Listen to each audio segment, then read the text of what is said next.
Everybody wants something. Middle finger in the air, no fist pump.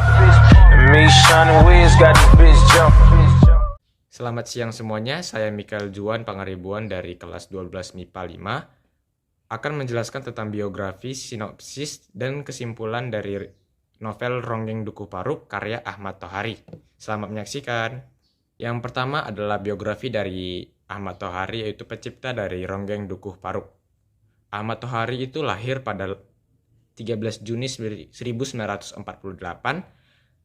yang merupakan sastrawan dan kebudayaan berkebangsaan Indonesia. Ia menamatkan SMA di Purwokerto dan karyanya yang sangat terkenal yaitu Ronggeng Dukuh Paruk sudah diterbitkan dalam berbagai bahasa dan juga sudah tampil di layar lebar yang berjudul Sang Penari.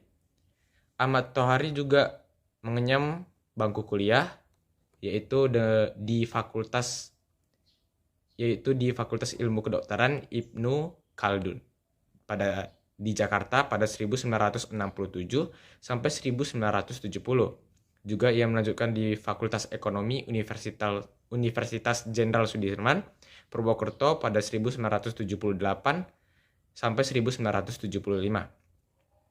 Juga dia melanjutkan kuliahnya di Fakultas Ilmu Sosial dan Ilmu Politik Universitas Jenderal Sudirman pada 1975 sampai 1976. Selanjutnya itu adalah sinopsis dari novel Ronggeng Dukuh Paruk. Novel Ronggeng Dukuh Paruk ini menceritakan kehidupan yang ada di desa terpencil bernama Dukuh Paruk. Dulunya, di Dukuh Paruk ini terdapat nenek moyang yang menjadi orang yang paling percaya dan dihormati di masyarakat. Setelah nenek moyang ini meninggal, penduduk desa Dukuh Paruk masih memujanya dengan cara memuja kuburannya. Bahkan, penduduk juga menjadikan kuburan tersebut sebagai kiblat kebatinan kepercayaan mereka. Tokoh utama yang ada di dalam novel ini yaitu Serintil. Serintil merupakan seorang gadis kecil berusia 11 tahun yang mempunyai masa lalu menyedihkan. Meskipun begitu, Serintil memiliki kelebihan yang tidak dimiliki oleh orang lain. Ia dapat menari layaknya seorang ronggeng. Ronggeng menjadi suatu kebanggaan di Dukuh Paruk. Perempuan yang meronggeng tidak akan dianggap sebagai perempuan jalang.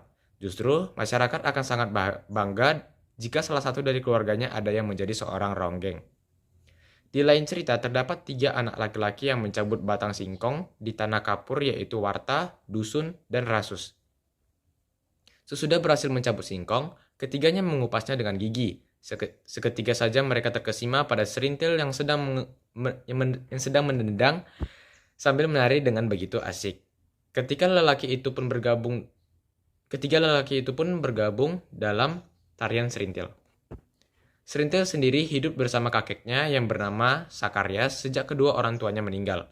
Kakeknya juga ikut menari dan merasa bangga saat melihat cucunya menari dengan gemulai. Kakeknya pun berpendapat bahwa Serintil memang telah dirasuki oleh Indang Ronggeng. Kakeknya pun membawa Serintil ke Kartareja, seorang dukun ronggeng. Setelah melihat bakat yang dimiliki Serintil, kakek Sakarya kemudian menyerahkan kepada Kartareja sebagai salah satu syarat untuk menjadi calon ronggeng di Dukuh Paruk. Pada saat pementasan, Serintil didandani oleh Nyi Kartareja sehingga benar-benar mirip layaknya ronggeng. Tidak lupa, Serintil juga diberikan mantra pada ubun-ubunnya guna menambah aura kecantikan pada Serintil. Selain itu, Serintil juga dipasangkan susuk emas. Dengan suara gemuruh harga, Serintil melenggak-lenggok selayaknya seorang ronggeng. Keterampilan menarinya begitu erotis dan gemulai dengan parasnya yang cantik serta tatapan menggoda.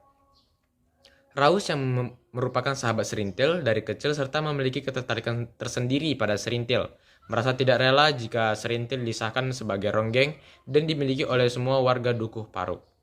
Apalagi ketika Serintil harus melewati tradisi buka kelambu atau pelepasan keperawanan.